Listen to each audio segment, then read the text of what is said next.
And welcome back, people, to Calling All Beings. I'm your host, DJ San Marco, here on a Thursday night with my vacationing co-host is back. The man you know, the man that you're going to see his pretty face for the first time. Party people, put your hands together for Nathan, a Waif Soul. What's up, everybody? Man, it is good to have you back, Nathan. My sounding board was gone, so I would make a sound, but it wouldn't come back. It's like yelling into a cave and there's no echo. It's terrible. We'll get there.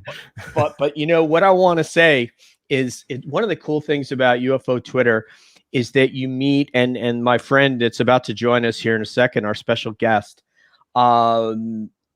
You meet these interesting people and you have conversations. And I don't know that there are other sections of Twitter that are necessarily like that.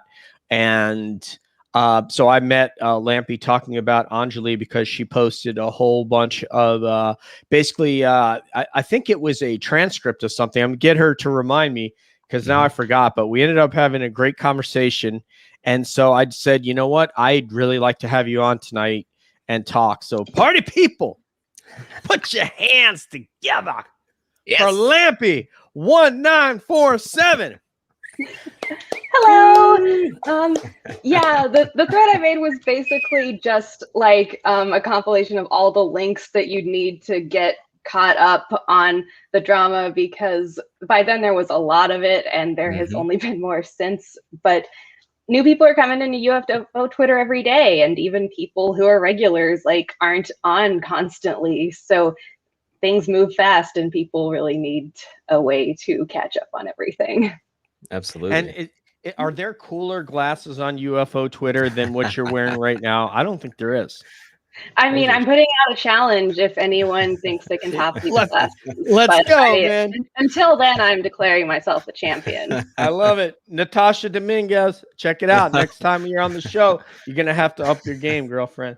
All right. Anyway, so, you know, there are a lot of interesting people today. I actually heard somebody who was asking Anjali if she would go on the Steven somebody show and answer hardball questions. And from reading his tweet, he sounded like a breathless, petulant child. And it's like, oh, you think if she goes on Steven Casessa's show, the hardball tough guy, do you think she's going to answer something different than what she answered? What's he going to ask her that she's going to say differently? What is he going to say? I don't believe you. You're a liar. Like, what is he going to say? That's what, right? So talk to me. Yeah, I don't know.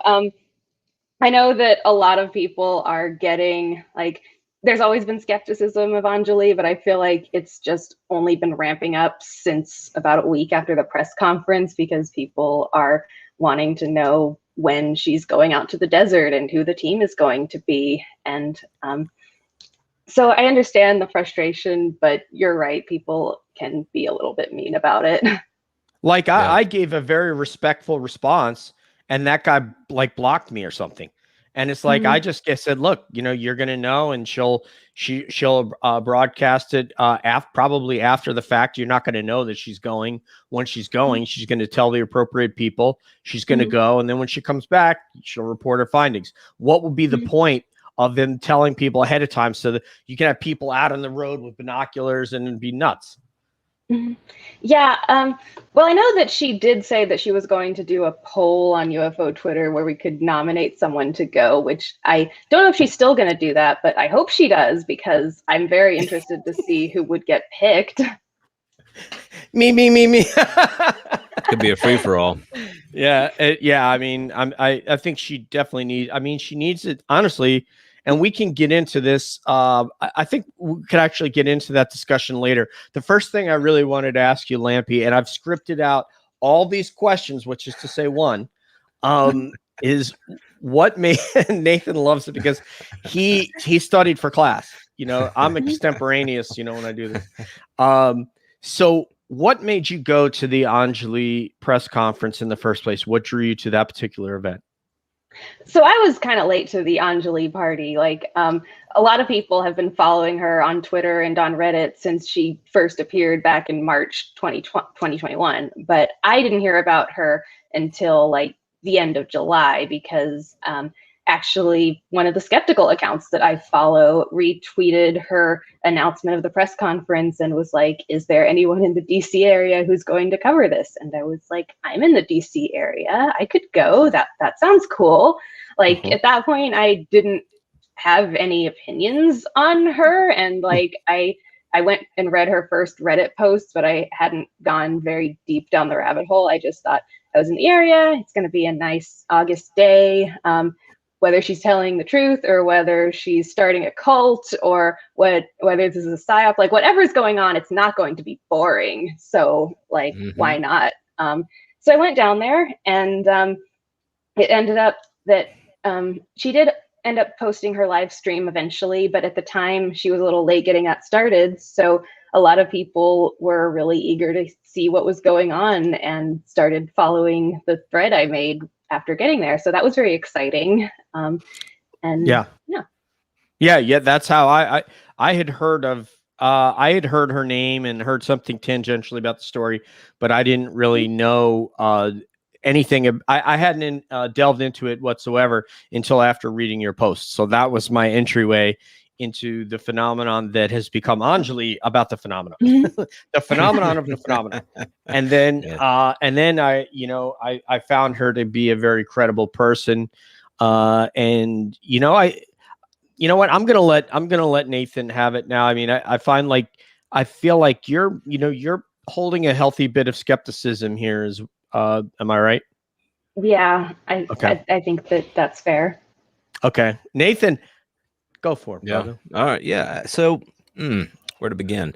All right. So I think what I'm interested in is where this story intersects with the UFO Twitterverse, broadly. Right. So I know you've been kind of following along in UFO Twitter since I think last year. That's what it looked like you joined Twitter based on your profile. And I'm curious, kind of what caused you to kind of jump into that space. If you don't mind me asking, was this kind of your first Twitter account, second Twitter account? And I'm asking because it wasn't my first Twitter account that I dedicated to UFO Twitter. So curious, kind of what got you into the space and what kept you coming back to the UFO Twitterverse. Yeah, so it wasn't my first Twitter account, period, but it was my first UFO Twitter account. Basically, I started getting back into UFOs late 2019, early 2020. Like, I was very interested in UFOs and aliens when I was a kid, and then just sort of got away from it as I got older. And then a couple of years ago, I just finished up my studies. I'd gotten a job. I moved to a new apartment, and I'd sort of like hit all of the adulting milestones and was now like, okay, what do I want to do for fun again? And so I started like sort of rediscovering what my goals were. And one of them was that I wanted to write a novel. And then I was like, well, what am I going to write my novel about? How about aliens? You used to like aliens. So yeah, I started writing this novel in 2019. And at the same time, I started sort of getting back into reading about UFOs and aliens and alien abductions. And as part of that, I discovered UFO Twitter. And when I first made my account back in October 2020, it was solely for like lurking purposes. Like, I did not have any intention of engaging with anybody or tweeting because I had a very negative opinion of Twitter and the drama that ensues there. So my only goal was, I'm going to follow some people. I can turn scrolling through social media into something semi-productive, and that's going to be that. That's why my display name is very unoriginal. That's why my username is just like a cartoon character from the Brave Little Toaster plus the year of the Roswell abduction, like, because I did not think that this was going to be a real Twitter account. So I started following people, and on UFO Twitter, as you know, there's a very big culture of following back. So I started getting followers, even though I was not posting anything. And around the point that my UFO Twitter account started having more followers than my real Twitter account, even though I had literally never said anything. I started to I started to engage a little more, and it just became very fun. I met really neat people. I thought that the discussions were very interesting, and I've just sort of gotten deeper and deeper into it over the past year. That's awesome. Yeah, and I feel like that's a probably a pretty common experience in terms of folks that take that path and then they kind of take another step, and all of a sudden they find themselves in this village of people that they kind of like hanging out with, and that's certainly been my experience as well. For all of the kind of follows that you have in UFO Twitter, how would you describe that the spectrum that you follow? Do you try to follow a broad spectrum of folks in this space? Do you try to follow folks that kind of lean more toward the nuts and bolts side, or more toward the experiencer side, or other aspects? What kind of population do you keep? I try to follow a diverse number of accounts. I follow some people who are more nuts and bolts. I follow people who are more on sort of the spiritual side. I follow people who just are sort of hanging out and seem like neat people. I follow skeptics. I follow basically everyone. My only real criteria is like if the posts, if the things they tweet look interesting, and if they don't seem like a massive jerk, then that's pretty much my only criteria for who I will follow. Lampy, Nice. Would I be more in the category of nuts or bolts as far as you're concerned? Do you really want me to answer that? Probably not. Probably not. Let's table that one for later, okay? Yeah. So, well, go ahead.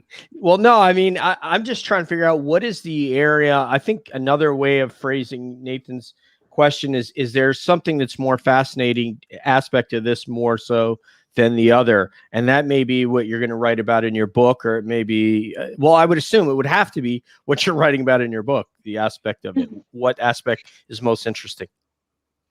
Yeah, so when I came in, like, I was pretty much exclusively focused on the extraterrestrial hypothesis and aliens, specifically alien abductions, because that's what's in my book. And I think aliens, I think, are neat, and that it's not terribly intellectual of me to say, but that's it. Aliens are cool, so yeah. I wanted to look up stuff related to aliens. But I think that having been in this space for the past year has made me sort of more open to and interested in alternative hypotheses about the phenomenon and just sort of different aspects of this subject. So yeah, it's been an interesting experience. So the whole aspect of the ocean and the fact that there's, at least some evidence that that maybe they're already here or were here before us, and or are revealing themselves now due to things they see happening in the natural environment, geopolitically, perhaps with nukes. Is that what changed your mind? I don't know if it's that specifically. I think more what has changed my mind is sort of seeing people talk about like the theory that sort of the phenomenon we're seeing now is the same as what has been behind like various weird stuff that we have seen throughout history, and that just sort of the explanations we come up for it are different depending on our culture. But I do find that the stuff of the USO stuff interesting. Yeah. I mean, that blew my mind. Like I did not have in my mind ever until, I don't know, like Lou Elizondo started talking about it. Oh, wow, these things are coming out of the water? And then Dave Fravor recounted that one of the Navy divers that was grabbing up a torpedo and trying to pull it up with a helicopter had seen something. So that really blew my mind, because I had always thought in terms of extraterrestrial coming from other planets. And now there's some evidence that that's not the case. So we have to look at that there's both. And then, Anjali also talking about the fact that there's some beings that are quite looking to be friendly toward us, looking to help us transcend. And those four she was talking about that aren't friendly. You remember hearing about Mhm. that? Yeah, I do remember that. Kind of surprised that there isn't more talk about that, actually. Seems like might be important if that's something that's going on. You think? Yeah. Yeah, it's I find that at least in the folks that I follow, the focus generally is more on the positive aspects of it. You know, that there is more of the hopeful, you know, kind of salvific quality that UFOs represent to people. And yeah, it may not be all that great if we really look at every different aspect of it. And I find that that voice tends to kind of get drowned out a little bit too. There are folks who do bring it up, but they seem to get outnumbered quite a bit from the love and light crowd, if you will. Well, but if we're objective about it, even Anjali, who would count herself among that, also said they told her there are ones that are not friendly. So there's a person who is spreading as much love and light as possible. This coming from yoga teacher. So, you know, is also saying that there are beings that she was told that are not friendly. So if people don't want to buy that and they believe her, but then they don't want to they want to just like excise that sliver of it out. I mean, to be honest, you know, I get, you know, you hate, you know, I don't want this podcast to be like a continuous refrain of Luis Elizondo and Anjali, although it probably will be. But I like, but I like that Luis is very measured when oh, look at that. Now that's class right there, girlfriend. Man, put the camera back. No, I'm just kidding. Doing it right. I'm kind of jealous right now. Okay, I am jealous right now too. I just had getting over a stomach problem. Yeah, cocktails.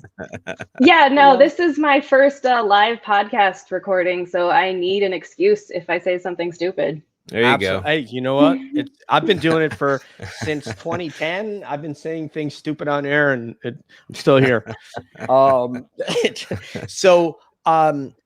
yeah, I like that Luis says all things. You know, you have to say this is not an existential threat, but if you say it can't be because they have the power to destroy us, then I'm sorry, I would have to disagree with those people.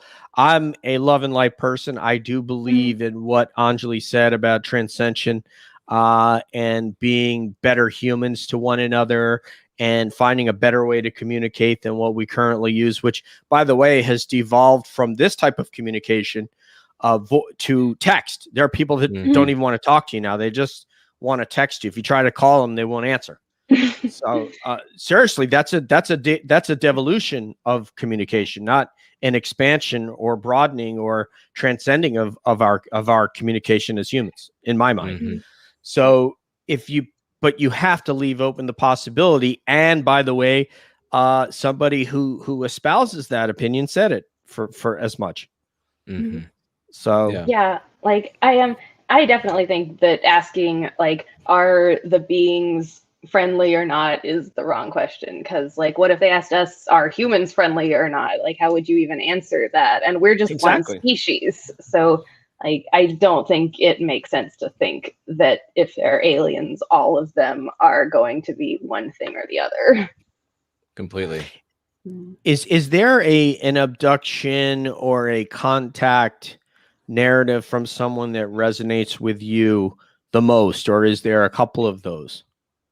Well, I've always found the aerial school incident absolutely fascinating, just because of just the sheer number of people who were there and who have maintained the story as they grew up and years later.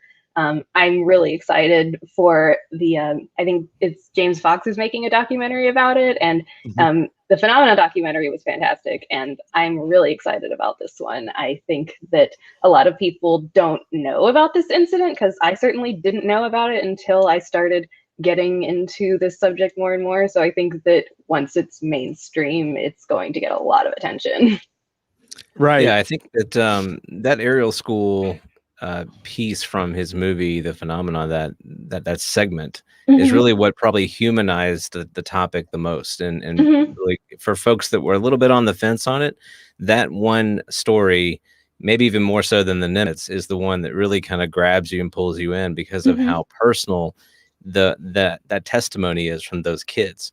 and how dynamic that was. So I think that that's like there are some of these sort of gateway cases, right, that really are very compelling and that draw you in, and maybe draw you in for different reasons. So Nimitz is a great example. Ariel's a great example. And then we have the experiencer cases, the abduction cases. And I know you did a thread on Travis Walton. Love for you to talk about that a little bit. And two, I think I want you to touch on, if you wouldn't mind, like as a writer, you know, is your approach to Twitter and some of these great threads that you've compiled, is that a drive that you have because of the kind of fragmentary nature of Twitter itself to kind of bring this stuff together and make it a little bit more coherent? Yeah, that's definitely it. Because like I said, news moves very quickly on Twitter, and I am someone who has to know what's going on. Like, curiosity will drive me insane. And so I absolutely hate when I see a subtweet and I have to spend the next 3 hours like searching every keyword I can think of, like asking my friends, just like being the Twitter FBI just so that I can find out what the gossip is. So anytime that I'm in a position where I see people asking about something and I know what's going on, and it's something that's like newsworthy enough that I don't feel like a gossip rag making a thread about it, then I'd want to do that. I think that it's fun for me, and I hope that it satisfies people's curiosity and saves them time. Absolutely. I mean, well, your threads are super helpful. I mean, and I find that for everybody that spends people that spend the time to compile all of this disparate information into a format that people can digest, as opposed to, like you said, kind of going through the forest of breadcrumbs that are out there and trying to make sense of it all. I mean, it's a public service, quite frankly. So, you know, thank you. Well, thank you for doing that. Yeah, it's also been really nice to like have sort of found a way that I can add to UFO Twitter and contribute something, because like I'm not a researcher, I'm not a scientist. Like I some of the stuff that people talk about like makes my brain melt. Like if you could ask me now like what the hell's going on with TTSA, and I was like, I don't know, there's Lou and there's Tom DeLonge and like the government's involved somehow. But when there are things that I can write something about that might help, then it makes me feel like I am here for a reason. Absolutely. Yeah, like me countering Mick West has turned into like a cottage industry. No, I'm just kidding. I forgot how many rounds we were on with that, like round 5, 6, you know, we keep going. Man. I like it. I've got so much. I just have to have the proper platform. And it's like, I would invite him on here, but I think it would be rude to invite him on here and then insult him. And people would take it as an insult. But I want to just say that, you know, that term when someone says with all due respect, and then they insult you, but in the truest sense of the word, with all due respect to you, this is what I think. And depending upon how you respect others is the way that I'm going to respect you. So if Mick is talking about fighter pilots don't know what they're doing, don't know what they're looking at, I don't think this person flew the airplane correctly, I don't think they operated their sensor correctly, and I know from aviation background what it takes to do that, and I know I'm not even on the level of these guys. And then some guy who made video games is doing that, then I think he's not giving them the respect they're due. So if I say, Mick, with all due respect, I mean that help me phrase this, Nathan. I mean that in the most honest sense of that phrase. Very sincere. Directly. The sincerest. I do mean that. If you're disrespecting them, and I know what your credentials are, I'm going to call those into question. But I'll save the Mick West rant for later. I do think like to be charitable, like I do think that Mick West tends to come across better when he's either quoted in a long form article or when he appears on podcasts. Like I really do think that when you are on Twitter and when you are like saying the first thing that comes to mind in less than 240 characters, like you are not your best self, and you are probably actually your worst self.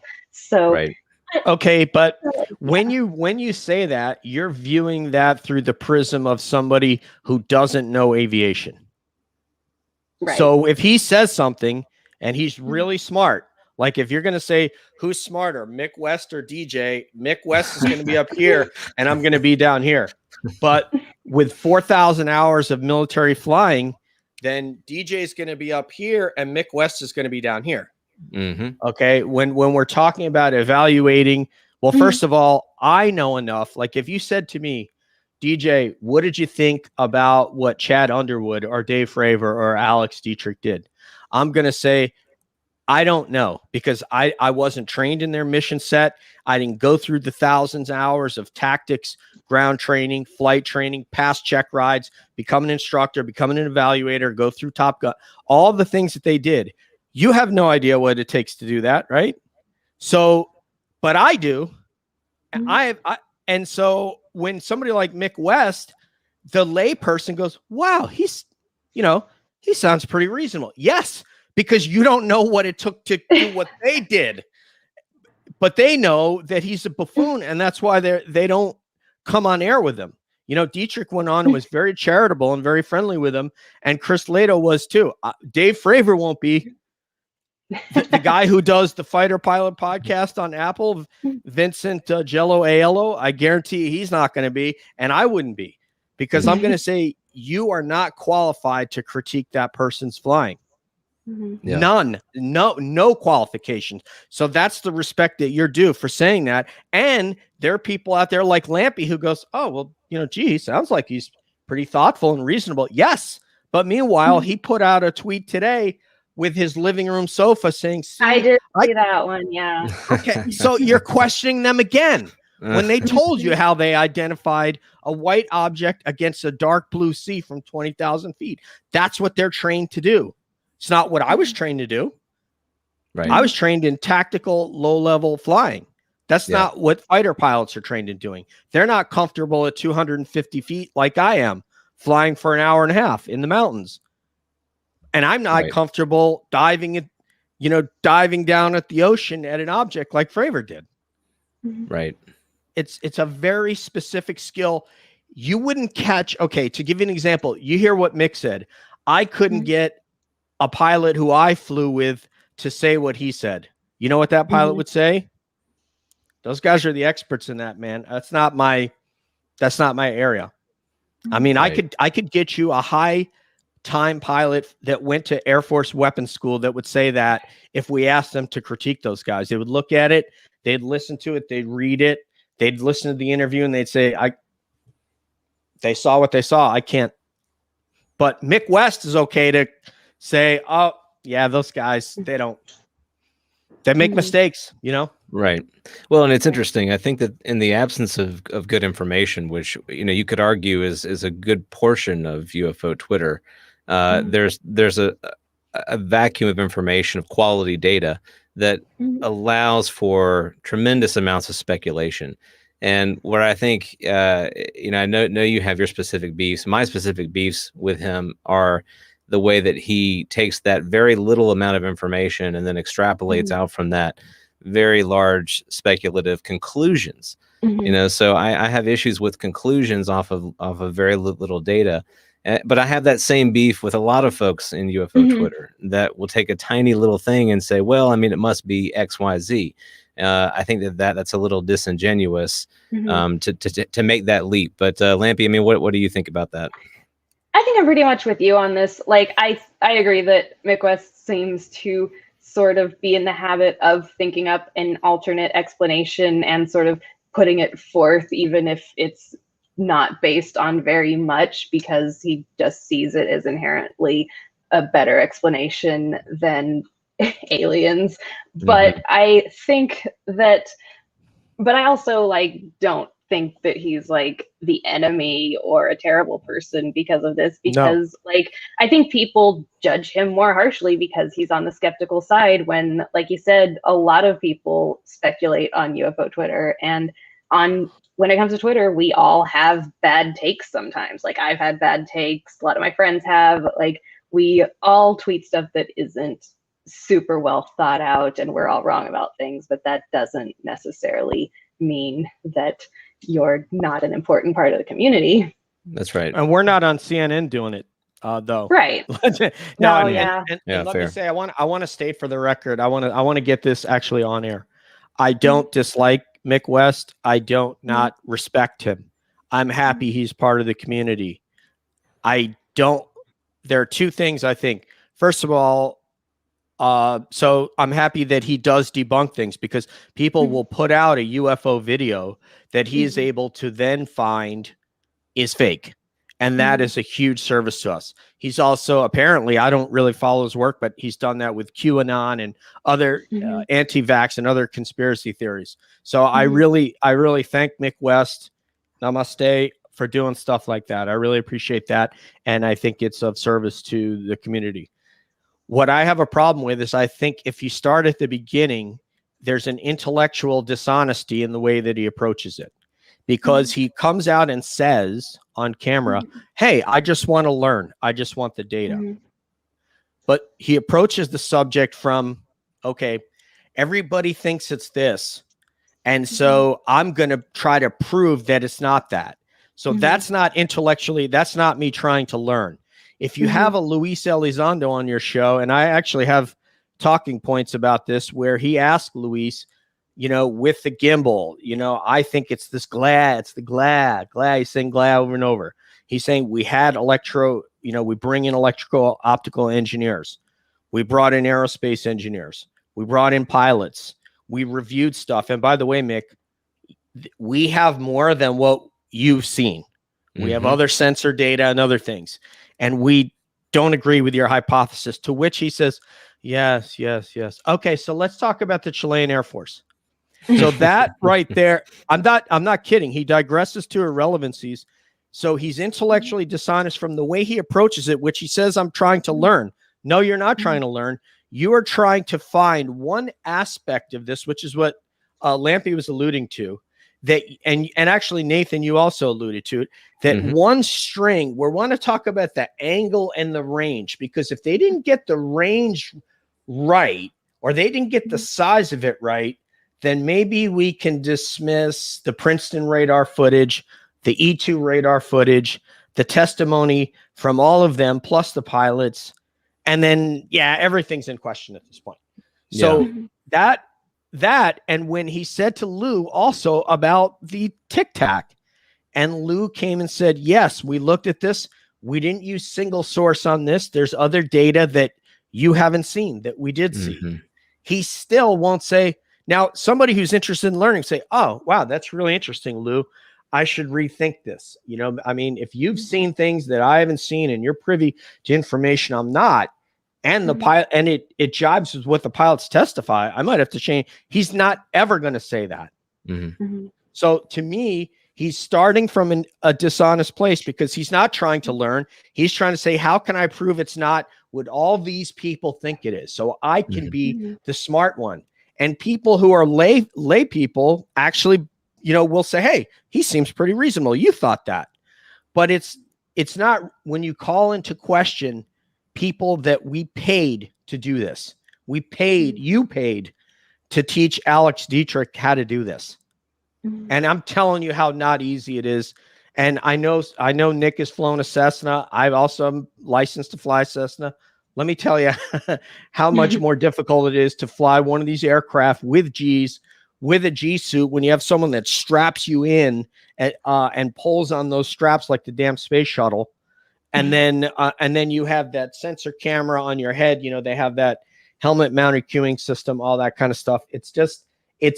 He doesn't understand what he's looking at, and he doesn't know that he doesn't understand it. But people who are lay folks think that he knows, because he went and read a manual about the camera. Right. So he's trying to start from the end. I'm going to be analyzed first, but I haven't gone through the hard part. The hard part is getting through flight school and even getting selected to fly a fighter. Then after you get to fly, in order to critique others, you have to become an instructor, and your records go up in front of a board, and they nominate you as an instructor. Once you're an instructor, now I could critique Lampy's flying. Before that, she flies, I fly. I don't tell her how to do her business because Right. I'm not an instructor. If she gets to be an instructor before me, hey, DJ, I didn't like what you did in today's exercise. Tell me why. And you sit down, debrief me. Then there's flight examiner. And a flight examiner will decide if you fly, which means on any day, Lampy can come and pat me on the shoulder in the squad and go, DJ, guess what? We're doing a no-notice check ride today. So we're going to give you a briefing. Going to look at, these are the parameters. This is what I'm going to be looking at. Good luck. So now I know that she's going to be looking over my shoulder for the entire flight and writing down anything she sees. I can't tell you guys how much pressure there is when that happens. It's an enormous amount of pressure. Okay, and that's what a flight examiner does. So now if I don't do well, you could say, DJ, you're going to have to sit down for a while. We're going to do some training, and we'll try to get you back up. But for now, you're grounded. That's happened. Okay. Right. Right. Okay. Well, that happened. And I think what you're highlighting, and I mean, every time that you go down this path, like I'm just like, oh my gosh, like there's so much more to the training that people get than I think most realize. And when you describe it like this and contextualize it for folks, I think it adds many layers of depth to these testimonies that come from these pilots. You know, it for me, at least for me, it does, and it increases my level of trust in those testimonies. And I think, like Lampy, what I'd like for you to talk about, in your observation of the landscape, really is that this issue of trust, right? So, because we're hitting on it, we're kind of dancing around it, but that it really is a big part of what we choose to like or not like, follow or not follow, is the credibility of the story, the witness, whatever it is. So, walk us through a little bit in your journey anyway, and when you're in Twitter and kind of navigating things and looking at these kinds of stories, what increases your level of trust in a story, and what kind of, is a red flag for you to like walk away from that particular account? When she sees me post, I'm just kidding. Yeah. So when I look at stories on UFO Twitter, I think that, first of all, for a long time, I wasn't even looking at it that way. Because like I said, I originally came to this looking for sort of inspiration for a novel I was writing. And so at that point, I didn't really care if stories were true. I just was looking for things that were interesting. But now that I'm looking at it more from a more discerning point of view, I think that I tend to look at the source of the link. And if it's a site that I recognize, either it's a mainstream outlet or it's run by someone who has been recognized by the community, then it's something I'm more likely to trust than if it's by some site I've never heard of that crashes 50 bazillion times when I try to open it on my phone. I think that there are people that I have interacted with for almost a year now that I just trust more on a personal level, which isn't necessarily like something that I would swear to in court as a reason to trust someone, but it does.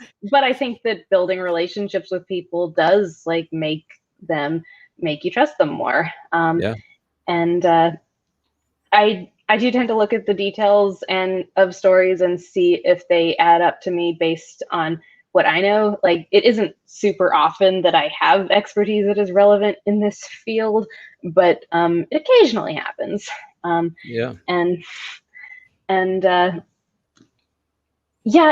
then I also look at sort of whether this story has been told other times and compare notes on whether it's consistent and which parts of it are consistent, because you expect there to be some minor inconsistencies in stories that are told repeatedly over the course of years. Like, people's memories are imperfect, like very minor details can be remembered differently on different retellings, because they say that when you recall a memory, you aren't actually recalling the memory of the event. You're recalling the memory of the last time you remembered it. So, wow.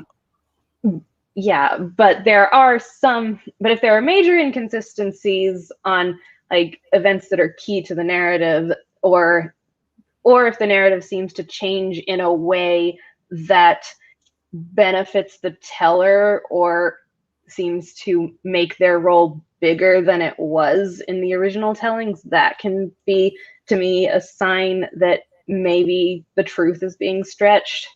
And then, of course, like I said, I try to follow more skeptical minded people so I can see alternate views on the events. Like, I don't assume that just because someone is posting a debunking means that they're automatically right, because like you said, like, people who are on the skeptical side are not immune from cognitive biases. Nobody is.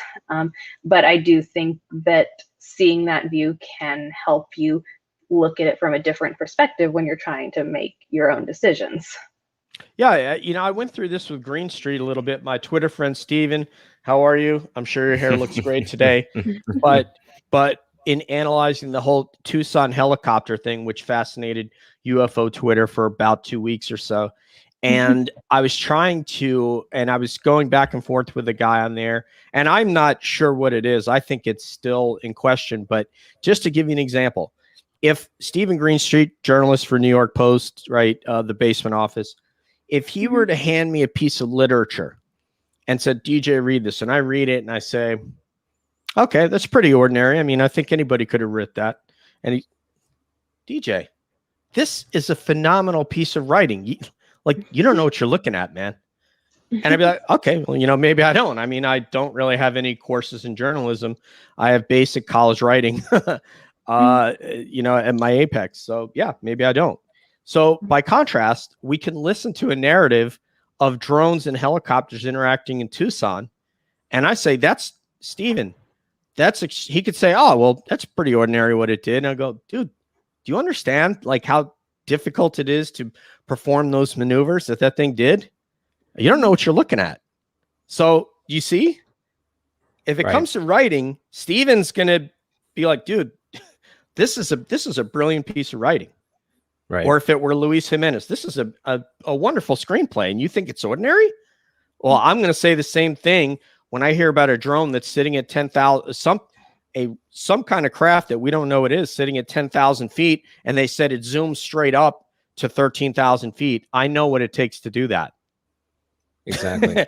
And the fact that they can't see it on an IR camera really freaks me out. And they said it was 100 feet off the wingtip. So what your training and what your expertise is, some of my expertise happens to fall in some of these. But if you start talking about something like what happened with Anjali or Travis Walton, I have my expertise is nothing. I have none. It's the same as anybody else. But if we're talking something aviation specific, now I can raise my voice. But I mean, there are many, many aspects of ufology. In fact, when I see a UFO video, I know nothing. I would ask Mick West, is this real? Because to me, this looks like a real UFO video, and he could look at it and go, dude, that's obviously faked. Look, you can see here. Right. Yeah. So we all have an area, you know? Yeah, I don't spend a lot of time watching UFO videos for that reason. Like, I have no idea if this is real or not. I don't know anything about aviation or about CGI or like anything that would allow me to determine if this is real based on looking at the video. So, right. Right. It's just, you know, there are different areas of expertise. And sometimes in some cases, none of us have an expertise in what we're talking about at all. Then at that point, it's just thoughtful analysis. Right. Like totally. Nathan. Thanks. Love you back, bro. So yeah, I mean, but I think like what we're touching on is just it's a symptom of a larger issue that we're having, you know, globally, right? And that's this issue of trust, of credibility, of you know, sort of the lack of faith in institutions that we may have had in the past. All of these things that have been sort of normal, the reliance on expertise, you know, the deference to expertise, all these things are changing. They're eroding in a way. Maybe erosion is not quite the right word to use, but the plates are shifting. In other words, the way that it has worked is not working any longer. You know, yeah, exactly. It's a That's tectonic awesome. change. Yes, I love it. It's a tectonic change. I gotta pay this guy. Like, there's no way he can be doing this for free. It's so smart.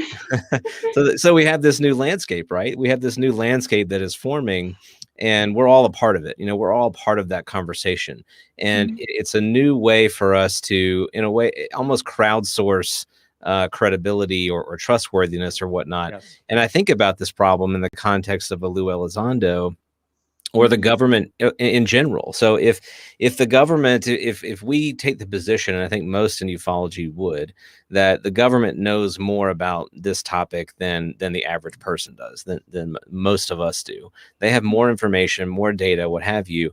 Yet the public is at a place in history where the faith in that institution is way lower than it's ever been. So how do you balance this out? And I think about what Lou's doing on his, like, the Lou Road Show. You know, that's what he's basically, he's always on. And that guy is working so hard. He's on all the shows, and he's just getting the word out. And if you think about what you would need to begin restoring credibility in the narrative, you're going to have to, you know, put in the work. You're going to have to, the boots are going to have to hit the ground and do the walking and walk a long time and hold a lot of hands and have a lot of conversations to where you get to the place where the community and those that are behind the community, because for every person you see on UFO Twitter who's involved or lurking, as you said, Lampy, you know, and I think all of us relate to that. There's a whole host of people behind that person that aren't aware of it or only tangentially aware of it, maybe never interested in it all, but they intersect the orbit of that person who's engaged with UFO Twitter. So if Lou in his outreach and others like Chris Mellon, if what they're doing is restoring credibility in the institution of the government, of the secret keepers, by all of this work that they're doing, and if we extend to them our charity and our trust, then when the secrets become revealed or are more revealed, then we are all in a position at that point to amplify that truth and say, hey, I know this may sound weird, but we've walked miles with this guy and we trust him now. And so you can trust us because you know us and we trust him. He's done an enormous amount of work too, to bring his knowledge up to all these. He was a biochem major who went into Intel, and man, he is really, his knowledge of aviation is sharp, man. Oh, tremendous. I mean, the guy is clearly a sharp guy. And I guess, so Lampy, like, as we talk about that, one thing that I noticed, and this happens, it often happens in the lull periods between, the news cycles, the breaking sort of things that happen on UFO Twitter. It's like the community kind of tends to start turning inward, and there's like a circular firing squad that begins to happen. Like we have this pent up need for something. When that need isn't satisfied, we take it out on each other, right? Families do this too. Like I'm sure you remember UFO Twitter in June, like in the 2 or 3 weeks leading up to the UAPTF report being released. It was a mess. Like people were like the claws were out. There was so much drama. Community petulance. I definitely think that when people are restless, then there tends to be more drama on UFO Twitter. And I think that, we are in a time where it is difficult to know who to trust. Like, I think trust in the government is low. I think trust in a lot of mainstream media outlets has been low for a while. And like even trust in each other is low, because this is a topic where a lot of us are anonymous or pseudonymous because it's still somewhat stigmatized, and we don't necessarily want our boss to Google us and find us talking about UFOs.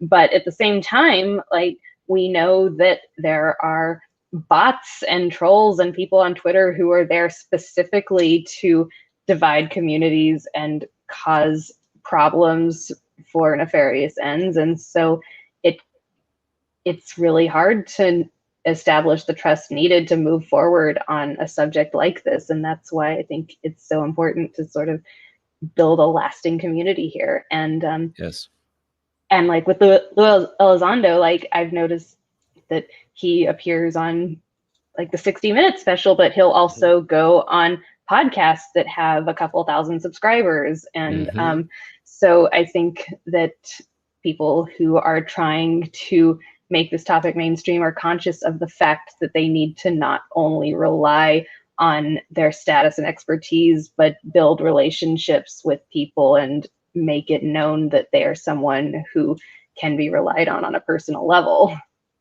Absolutely. And I was going to ask you if you were to give your state of ufology in terms of, I think the government knows this, has that, like a lot of people in terms of programs. So do you think they have craft, don't have craft, have had beings, have never had beings, know more than what the UAPTF knows, doesn't know more?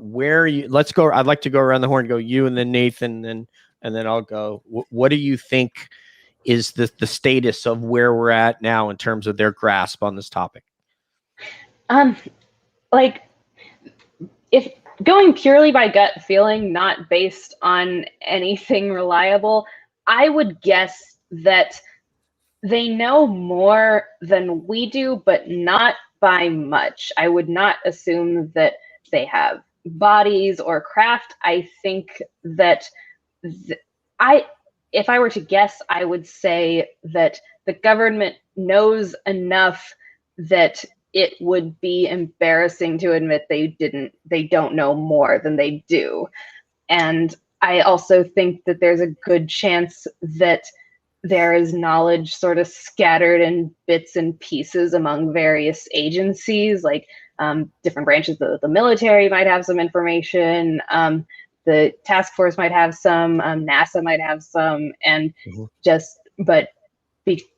but it hasn't gotten to a point where they've been able to sort of compile everything that's known, especially because since there are so many unknowns with this topic, you might have information that would help put the puzzle together, but not even know that it has anything to do with UAPs.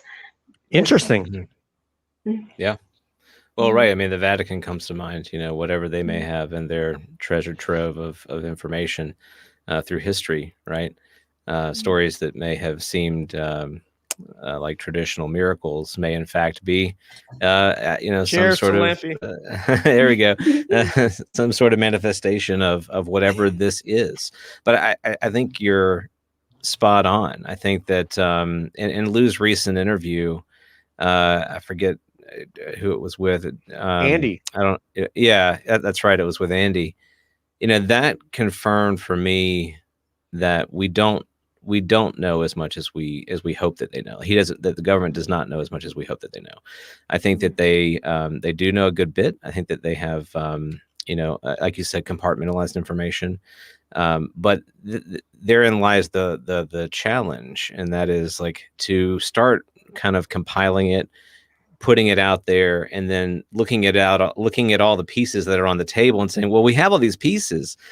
We don't have the box. We don't know what it looks like, but we've collected all this stuff. So, okay, like, I guess we all need to try to put it together. Like, and that, think about how challenging that would be to the world that has in the 20th century, the modern world has grown accustomed to state power having sort of answers, that they have the resources, they have the expertise, they know more than average person does about most things. So to put all of this out there on the table and say, you know what, we really don't know, and we now need everyone in the world to sort of look at this with us and can put it together.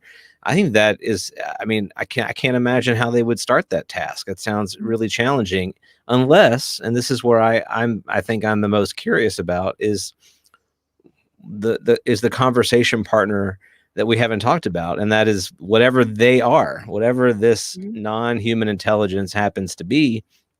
What role do they play in us solving this puzzle? Are they going to be a proactive role in helping us answer these questions, or are they going to just sort of passively sit back and see if we can put it together on our own? Or do we need to reach a certain critical mass of interest to where then this intelligence says, okay, now that 60% of the world is interested in this and is open to this concept, this is an okay time for us to, be more actively involved in the truth and revealing whatever it may be. I think that this is the journey that we're now on, that we started making these steps. The public is now a part of of this journey in a way that has never been before. And now for me, it's like, what is the timeline? How long do we have to walk together and bring other people along with us? It's sort of like Forrest Gump when he takes the run across the country, and people start joining him on the run. How many people do we need to get on that run before it starts hitting the news? And it's a real thing. It's a movement, right? So I really don't think we're quite at that point yet. I think we're still at a sort of niche, fringe interest. Although, interestingly, every time that the mainstream media picks this up, they get a ton of eyeballs on that. And the New York Times will tell you, like, one of their most read articles is still that 2017 article. So, the interest is there, but maybe we don't quite have, we're not at the place yet to where we can really have that mature conversation. Now I want to bring Bella over to see Lampy, but Bella is like crashed out over there. It doesn't look like she wants to get up. Okay, my roundup is as follows. I agree with both of your points. I don't think they know everything. They don't know where these craft are from. I believe. Okay, so here's what I think. I believe that based on the evidence shows that there are these UAS craft. They're craft that appear not to go in the water. There are these very, very large craft that people have seen, particularly where I grew up. So I think the government is aware of all of these sightings and has collected probably pieces of these. I know just enough about Area 51 or Groom Lake Test Range to know that, and I'm going to counter something I heard on Twitter, they could hide. I assure you of this. I'm positive of this. I can't tell you what they have there. I can tell you they could hide something there until you die and your kids die. Like that. that's basically what we're looking at, because it's been there since 49, 50, something like that. So, so yes, if they had something, that would be the place that you would put it. And I have a fair degree of confidence that something like that probably exists. If it exists there. It probably exists. I can't say I'm 100% sure. In terms of a contractor having something like Bigelow Aerospace or Lockheed Martin, I can also assure you, if there was a craft, it would not be in one of those facilities, full stop. A piece of metal, sure. A couple of pieces here, a couple of pieces there. You guys examine this. Yes. Something that you could walk somebody by and they'd look at it and they wouldn't know what it is. But if there is a craft that's anywhere near intact, it is going to be in a facility that nobody can see. And that would be a place like the Groom Lake Test Range, China Lake, Wright Pat, underground places, things like that. Particularly, it's well traveled at Wright Pat, but at a place like Groom Lake, you can't even overfly it. Like, you can't fly over top of that range. Right. If you're an airliner. Yeah. So I agree with you guys. I don't think they know everything at all. I don't think they know where these things are from. I don't think they've been successful in back engineering any significant part of them that would lead to something that looks like Tic Tac, because if that's the case, then, I've been involved in acquisition and we're buying airplanes that are nowhere near what Tic Tac is. Right. So I don't know why we would be doing that if we could be buying something that will performs like Tic Tac. So totally. So anyway, let's go back to Anjali, my friend. Let's go back to the, people don't want to see this, so you got to take the camera off there, Nathan. So Lampy, let's go through this chronologically. If you go through this story from the beginning, tell me what resonates with you, what you have questions about. I don't know if you want to start at the hospital room or back at the apartment that she was in as a contractor with her daughter. And by the way, I don't know her daughter's Twitter, so I haven't seen anything about what she has to say whatsoever. I'll have to talk to you about that offline. But Well, first of all, I didn't realize her daughter had a Twitter, so that is very interesting information. If that gets revealed, I will definitely have to look into that. Okay. But yeah, I think Anjali is a very interesting person. Like, I know that some people have looked into her background, and it seems like she is being honest, at least about her professional credentials. That there hasn't been. I know some people have called them into question, but no one's really found a smoking gun against what she said, and some people have found corroborating evidence. So she definitely has at least worked for the government in some capacity, and just having seen her speak in person, she's very easy to listen to. Like, she seems like a very nice person. Like, if you just ran into her at a cafe and made small talk with her, she wouldn't strike you as somebody weird or strange. She would just seem like a very nice mom lady. So, like, if I saw her at a cafe and said, "Hey, would you like to go to my house and see an alien?" Like that type of thing. I'm sorry, it was just too close. I was right there. Yeah, no, that's fine. But yeah, like, she seems like a very approachable person, I think. Yeah. But of course, like, just because somebody is nice and just because someone is intelligent doesn't mean that they're necessarily trustworthy. And there are aspects of her story that do seem reminiscent of cults and that are concerning. Like, specifically her talk about how the world is about to become uninhabitable to beings who inhabit these bodies, and we are going to have to ascend to a higher density. Like, that sounds very Heaven's Gatey. It's very concerning to me. She sort of dropped that line at the press conference and then looked out at the reflecting pool and was like, "Oh, look, the ducks are so pretty." And I was like, "Yes, they are." But like, go back to the apocalyptic Let's get stuff. back to a couple. Like, yeah, I feel like you should say more on that, man.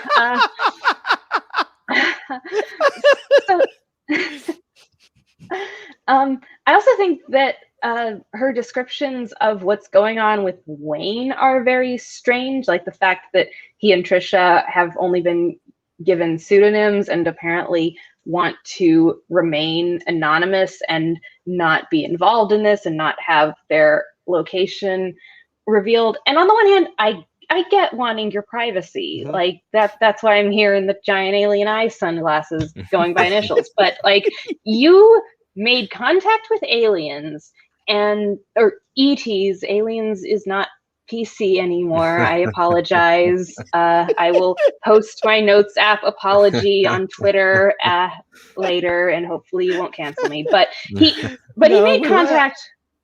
But we like you more and more by the minute. I'm sorry. Go ahead. Thank you. But he made contact with ETs. They told him to drill into the mountain to find their base. This man single-handedly excavated a mountain in order to find these aliens. He brought in a random lady he met at a cafe to meet them, who was then told that a new era is beginning because the world is about to end. And he's like, "I want to be anonymous because my wife and I want to keep living a private life." Like, man, that ship has sailed. Like, you're like, this is the most, if this is true, this is the most significant event of our lifetimes, at least, if not all of human history. And like, you're worried about people talking about you on the internet. Like, it just doesn't make a lot of sense to me. And then Anjali had her post today where she sort of was heading off people wanting to find the mountain on Wayne's property on their own, and just sort of posted a thread talking about how, like, Wayne values his privacy, and also he is very well off, and he has armed guards outside of his place, and he lives in a mountain in the middle of the desert. Kitty cat! Oh, she's so pretty. But yeah, and it just sounds very strange, and to the point where I feel like even if Anjali brought back definitive proof of the aliens on this trip, and like it turned out that aspect of her story was 100% legit, I would wonder if she's not being completely truthful on the Wayne thing. Like, I would wonder if Wayne is sort of an alternate explanation for a much more powerful and resourced benefactor than you would expect from just like one guy who lives out in the desert with his wife. Lampy, I'm willing to go quid pro quo. I mean, if she produces the aliens, I'm okay if Wayne, Wayne is like, you know, and it could be Wayne anybody, you know, I mean, I'm okay with it. Maybe it could be the return of Wayne Newton for all I care. If she produces. That's totally fair. But yeah, maybe like, it's Batman, guys. Could be Bruce Wayne. I mean, Lampy's got a high standard. Not only does she want to see 4 fully fleshed aliens, one of them being an 8-foot tall lavender skinned mantis, but she also wants to know Wayne's identity, or this whole thing is a farce. Well, no, but I do think that, like, I don't know. That bothers you. There's something about, you know, what's interesting is that actually is an interesting point, right, Nathan? That bothers her. About Wayne. No, I get it. I mean, there are a lot of points in this story that are head scratching, to say the least, I think. At the same time, since we've never had an alien reveal before, we have no benchmark by which to judge what it would look like. So, you know, this is sort of where I think, you know, we're all going to struggle, right? It's like we don't have anything to really judge this against other than the number of instances in human history where individuals or groups of individuals have made similar proclamations that have ended up being just complete bogus. And you know what? I don't know if why I'm having this thought right now, but one of the earlier books that I read when I started getting into this topic was John Keel's Operation Trojan Horse, which I highly recommend. If you haven't read it, you've got to read it. It's excellent. And what Keel does, he goes through several different sort of accounts throughout history and talks about some of the similarities of those accounts. And Jacques Vallée does this as well in Passport to Magonia.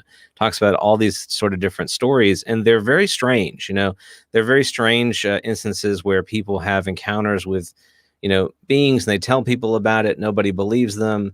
The beings are weird. They do weird things. None of it really makes a lot of sense. So you're kind of left going like, okay, like, was this a real thing that happened? Was this a made up story? And if it was real and nothing came of it, what was the point of that? Right. So Keel kind of gets at this narrative that there's a trickster component to the phenomenon that likes to play with and you know, toy with humanity in a way. And so I think it's a very real possibility that her experience could have been real and very real to her. And when this expedition goes to wherever it may be, that none of it's there, right? But it could still be very real. So it may have been something that is designed, its whole purpose is designed to create a controversy and have something kind of collapse in on itself for reasons I don't understand, but there seems to be precedent for that. Yeah, I've definitely seen people talk about that possibility, that she's not lying and she's not crazy, but that whatever she had contact with is not something that can be trusted. And if that happens, I think that we'll have to see what her reaction is, because if she comes forward and is like, I believed this, I was misled, and just sort of owns that, then I would hope people are kind to her, and that she doesn't, that it doesn't ruin her life to have come forward and given her real name. I would hope that if she isn't able to produce the evidence, but she still holds herself out as sort of being the conduit leading us to a new era that people would call her out on that. But yeah, either way, I think that she has promised she's going to go back by the end of the year. And I'm hoping that one way or another, this controversy is going to be resolved by then. Like either she like pulls through, takes a selfie with the lavender mantis and like we're all gonna have to buy her drinks, or she says like I was tricked and I was wrong and I'm sorry for having led you on this wild goose chase, or she isn't able to produce everything and doubles down and says, well, actually the real aliens were the friends we made along the way. Also buy my book. And and people like see that for what it is and stop listening to her. But either way, I like those are the three options I think are on the table. And I think no matter what happens, it's going to be over quickly enough that I don't think it's worth damaging relationships permanently. Like I don't, even if you disagree with someone on this, even if you think someone is being a huge jerk about this, like I think that a lot of people who normally see eye to eye on this subject are sort of being driven apart by this controversy. Like there are people who are themselves experiencers who don't believe her because her story doesn't ring true to them, or they think it's too similar to other claims that have turned out to have been made for abusive reasons. And there are some people who are not usually into woo, but are like don't be mean to her, she'll produce it or she won't. So I don't think that the normal lines of argument on UFO Twitter are necessarily the same ones being drawn here. And so I don't think it's worth severing ties with someone you've been friends with over this one very unusual event. Yeah. I've got three things I want to ask you about. Well, the first thing is a proclamation. I have volunteered to go, so I just want to say that. Nathan, make sure you take my last name off of that thing and just leave DJ. So I don't want to be identified. I volunteered to go with you, Anjali. So I just want to say that's where I'm at, home girl, and I'll provide security for you too. Okay. Now I'm definitely she's not going to let me go. But I was going to ask you first of all. Before I ask you, I didn't know that other experiences hers didn't believe her. But well, I mean, yeah, like there's some that do and there's some that don't. Like it's just like very, very wide opinions on her. Lots of the most common opinion I think I've seen is people who just sort of want to wait and see what she produces. I think I've seen very few people who are 100% on board right now. But I've seen at least a couple of people who were supportive of her who have since shifted because they feel like the way she's conducted herself on social media hasn't inspired a lot of confidence. But I don't think, but I kind of yield to Nathan with that. Like and he and I had this discussion, I think the day that you introduced me to Anjali, because I was unaware of her. I said, I wasn't that day, but it's a few days later. I said, I don't think there's a way to tell this story and not sound. If this let's just say that, can we agree amongst the triumvirate that sits here, where Caesar, Pompey, Magnus, whatever, Mark Antony, if this is this within the realm of possibility? Sure.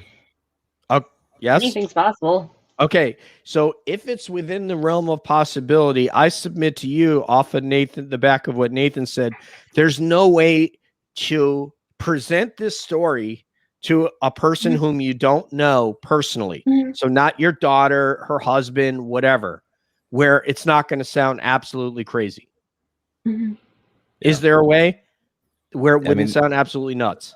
I think the only there are degrees of crazy, I suppose, but the only way that right. What's 10th degree Yeah. crazy? So Okay. so it's sort of like it's almost like a court case in a sense. Like the more evidence that you could provide, the more likely that it would be a real thing, right? So right now we only have hearsay testimony. You know, we don't have any sort of tangible evidence of any kind other than her testimony. And so if she were to come back and say, well, I have a, you know, here's the full name and address of Wayne and Trish or whatever, you know, here's where I went, here's you can see it's adjacent to the mountain. You can, that would be something that would add another layer of credibility to the story. I do think it's interesting that she has family who they have not been vocally, as far as I can tell. And I have only recently also heard that she had a daughter on Twitter, but I haven't heard of any instance where they are coming out in opposition to her story. So that brings another layer of credibility to it, that if she has shared this, she's put herself out there, she's put her family name out there. If they haven't come forward and said, you know, we really need to take care of Anjali here, you know. I mean, I don't think I would come forward. Like, even if I didn't believe the story, like, I don't think I'd spontaneously go on Twitter and be like, guys, my mom is nuts. Like, I think I would just I guess stay it out of depends. that entirely. I think it depends, though, in the sense that, you know, what is at stake, I suppose, right? You know, I think you have to answer that question. If it's just the disappointment of some Twitter people, you know, maybe that's not a big deal, and you're right, it's not worth, you know, kind of putting yourself out there. But if it's more than that, if it's somebody who you know, is making literal plans this year to do XYZ based on the imminent disclosure of whatever it is, you know, they're spending money on it, they're changing their will and testament to, you know, to whatever's going to happen that they think will happen. You know, there are all these things that people will do. And so, you know, what responsibility do you have to those people to prevent them from making those large decisions if you happen to have knowledge that it's a fraud, you know? Well, I'd have to wrestle with that. Yeah. She obviously, you know, I mean, in her mind, this happened. I mean, so, I mean, there's no doubt in her mind. But what I was going to ask Lampy regarding experiencers is if you think that somebody sees a being, because, for example, like Terry Lovelace describes a being that looks very similar to the being that Anjali described. I'm sure you've read different accounts. Do you find that one could be causal than the other? That somebody, if something, and I'm not saying this is necessarily applies to Anjali or any, but there are several people who said they've seen mantises. Do you believe that if this is something that is happening within your mind, making it very real, that you're getting it from somebody else? You think that's possible? Yeah, like, it's very difficult because, like you said, a lot of accounts report beings that look very similar, like mantises, tall whites, grays. Like, those are the three I remember her mentioning at her press conference, and those are three very common things to report. And it's like, is everyone reporting this because these are the aliens that exist, or are they reporting this because they're riffing off each other? And I don't think that there's an easy way to answer this question without more evidence. I will say that for me, I don't think there's a way to report an experience like Anjali claims that doesn't sound crazy, like, even if it happened. But I do think there's room to scrutinize sort of the way she conducts herself after the experience. So, for example, like the way she talks to people on Twitter and Reddit, sort of the way she like plans the event. Because one thing I keep coming back to is that if this is true, it is extremely important. Like, it is the most important thing that is going on in the world right now, because it has consequences for all of humanity. And she's saying that she's going to have this expedition, and that she is committed to doing that, and she posts affirmations that she's channeling from the beings allegedly, but I don't get the sense of urgency that I think this situation would merit. And I think that she's overly invested in worrying about really trivial stuff. Like, I saw that she unblocked everyone that she blocked, and I respect that. But up until that point, she was getting increasingly frazzled, lashing out at people on Twitter and on Reddit, even like banning people from her subreddit for like stuff that was fairly minor in terms of questioning her. And on the one hand, I get that she's under a lot of scrutiny, and some people have been very mean in the way that they've criticized her. Like, I've seen people make comments like accusing her of faking needing a wheelchair, which I don't think is ever appropriate to accuse someone of.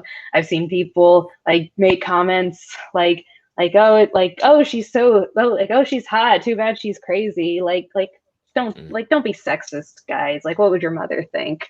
But at the same time, like, you met aliens, you are currently channeling them, like they have chosen you to lead us into our ascension to a higher density, and you are worried about people being mean to you on the internet. Like, I mean, the last time somebody had revelations of this significance, they got crucified, and you're upset because somebody with 200 followers on Twitter and an X-Files profile picture is saying unkind things about you. Like, I think that, I don't know, I feel like if I can't say what I would do in this situation, obviously, because it's so beyond anything that anyone's like confirmed to have experienced. But I think that I would expect her to be so singularly focused on this history-changing event and not getting bogged down in internet drama, not dragging her feet on building the team, just sort of like getting out there, getting these extraterrestrials to like come to the press conference with her and announce their intentions to the world, and like hit the ground running on what we need to do to ascend to our higher density before we are all SOL. Like come on. And I want to say that the first part of that story that I found problematic is what you did, is about the excavation of the tunnel. I don't know if she asked him specifically, did someone from your company come out and help you do this? I don't see why it would be unreasonable that he couldn't have had people that work from him come out and help him make that tunnel. I would find that problematic, that one man could make that if she was walking through a tunnel for 5 to 10 minutes. And of course, if this happened, I mean, your sense of time is going to be very skewed at that moment. You know, you're not going to know how long you were in that tunnel. I mean, it could have been a minute, it could have been 5 minutes, you know, for all. But I agree with you that I found that problematic, but that may not have been something that she drilled down on with him. You get it? Excavation metaphor. Sorry. So I see what you I did actually there. asked her at the press conference a question about Wayne, because I was curious how he had gotten in touch with the ETs, because her story is that like he saw the UFO, he was curious about it, he went out every night to try and contact it, and then eventually the occupants of the UFO told him, like, we're in the mountain, go dig to the center of the mountain.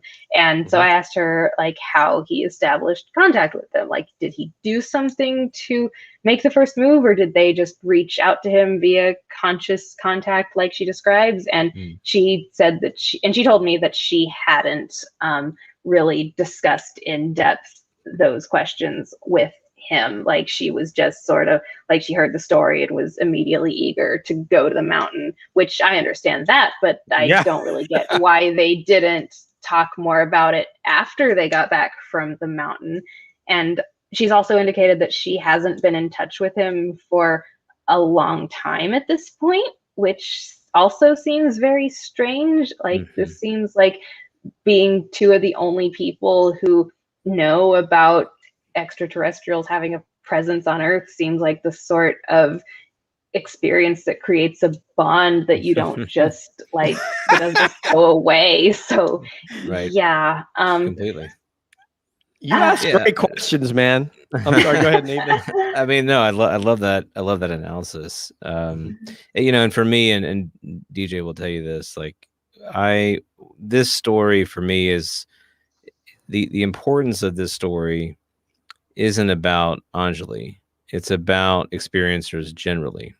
And so for me, it's how does the community that is already willing to accept a lot of things in this subject that most in the general public may not be willing to accept, how does this community accept experiencer testimony? And what are the checklist of things that the community needs to see in order for us to say, yeah, this is a credible person. I trust this person's experience, like a la Whitley Strieber or Travis Walton or other big name experiencers who have recounted whatever it is.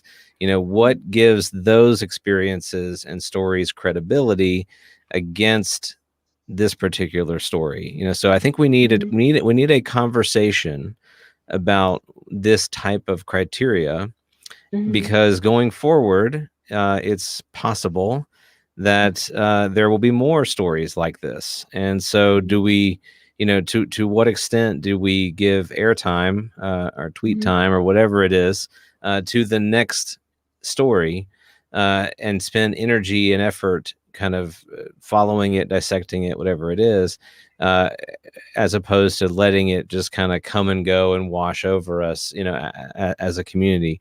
And, you know, we're weighing this against, you know, the government disclosure component. So I said, we have a chat, you know, on the live stream. I'll put it up here from Gabriel. So, hey, Gabriel, you know, he's saying that, you know, she's running interference against the government disclosure narrative. So the kind of a competing thing. But, you know, I would argue that the experiencer stories are always running some kind of counter narrative to state truth, you know. So, you know, how do we weigh those two things in the community? How do you weigh them? You know, how do you weigh government Lou Elizondo stuff against experiencer stuff? You know, is Elizondo more important, or are they equally important? And how do you make that decision?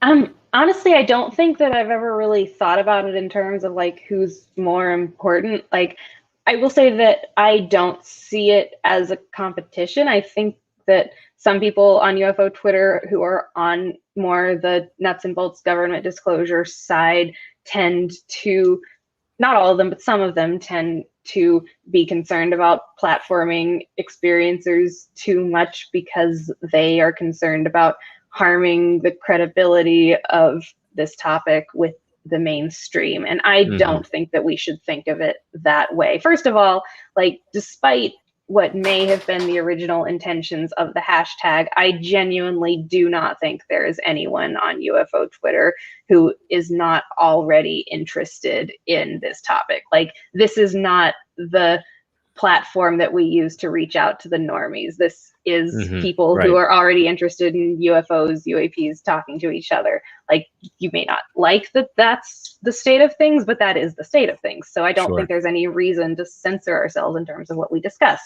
And also, I think that when we talk about Anjali, we shouldn't conflate her too much with the average experiencer, because I think that some people see the way that she has been treated on social media and react very negatively, not because they support her, but because they don't want to see experiencers broadly treated badly and like treated like they have ulterior motives or they're lying or they're crazy or whatever. Right. But I think that Anjali's story is very different than someone who just says, I saw something or I was contacted telepathically under these circumstances. Like, she is specifically claiming that she is currently channeling these beings, that she has been chosen to be their mouthpiece as we go forward and do what we must to survive as a species.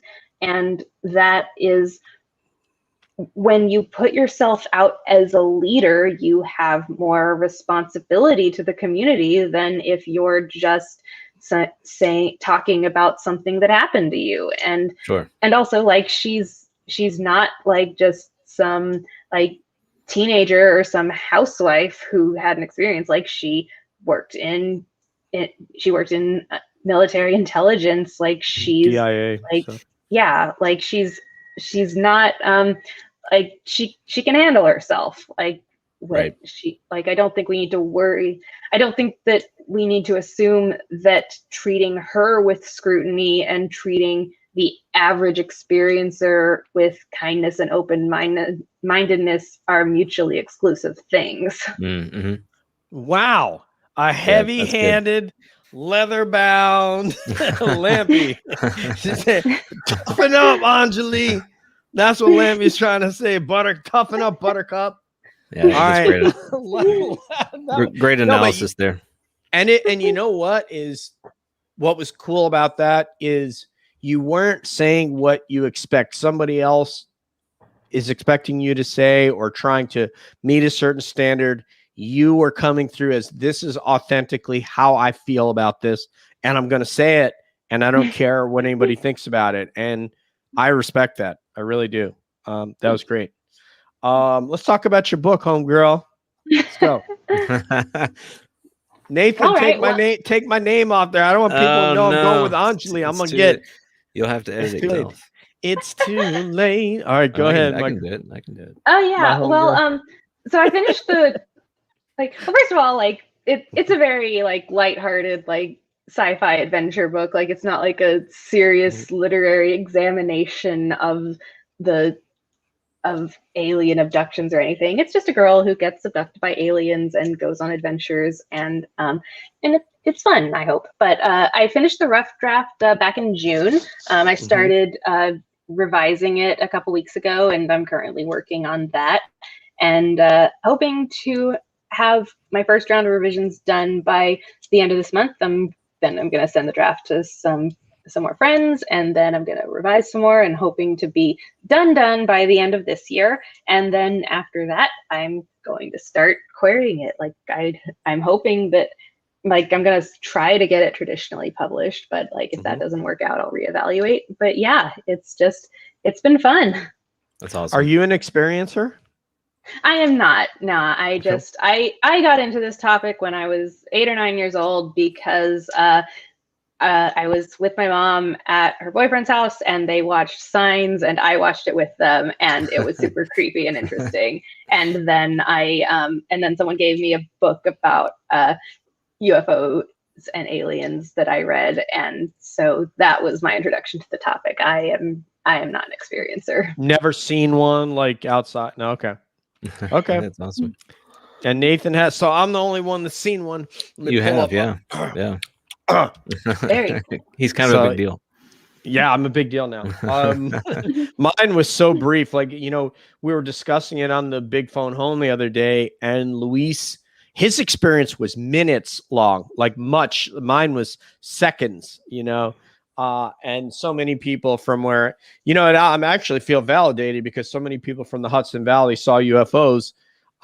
And so, but I didn't know that for not talking about it for 30 years or 40 years, whatever the hell it was. So, I'm 54. So, I was 14 when it happened. Anyway, all right. So let me just ask you the title of your book before we wrap up here. The working title is A Lift Out of Town, which nice. it's like I'm amazed that I have a title. Normally titling things is like the hardest part of writing for me, but that's my title right now. It could change, but that is the title as far as we are concerned. That's awesome. I know one person who's buying it. Did you have anything else you wanted to hit on before we go, Lampy? No, I think we pretty much covered everything. Like we went over Anjali again. We talked about sort of the state of UFO Twitter. Anything else y'all want to say? Nathan, do you have anything? I'm good, man. This has been a great chat was. with you. Appreciate you taking time out to speak with us on such short notice at that. Oh, it was great. I had so much fun. Thank you for inviting me. I loved it. Welcome back anytime. Yeah, definitely. You're welcome to come back if you want to talk about something, you see something that you want to bring up. I love to share the platform, which is how, Nathan got on it. I'm happy to, Dan Warren's been on a couple of times. Luis Jimenez has been on a couple of times. Andy McGrillen's been on at least 2 or 3 times. So, I'm all about it. And I really appreciate it. Again, I want to thank you for your authenticity, because I think it was very obvious to Nathan and I when your passions were aroused about specific aspects. No, and you know what? That's great. I mean, that's what it's all about. I mean, it's all about connecting with people and being able to tell what you feel and how you feel. You guys saw me do it about Mick West a little while ago, and you did it, and so that's what it's really all about. And I'm so happy that we were able to be here and experience that with you. I really mean that. Okay. Thank you. It was great to be here. Thank you, girlfriend. Awesome. We're going to do it again. We got to do another one of those Twitter spaces. Hello. I actually sounded professional on there. I actually sounded like I knew what I was talking about for a change. Man. You so do. It was looking forward to the next one for sure. It was cool. Party people, we are calling all beings. That is SA at Lampy 1947, the same year the Air Force was born and the same year of Roswell. The Air Force birthday is coming up in a couple of months. That is Nathan at A Wave Soul on Twitter. One of my latest blessings in life over the last couple of months has been Nathan joining and agreeing to be my podcast partner and putting so much work into this. We'll bring you more guests. Who knows who we're gonna have on next, man? I really want Lieutenant Tim McMillan. There's so many people I want to have on, and none of them are the same. So there you go. Love that. Yep, it's a big family. It is. So for Lampy 1947, for Nathan at A Wave Soul, I am DJ saying peace out, one love, and we'll see you down the road.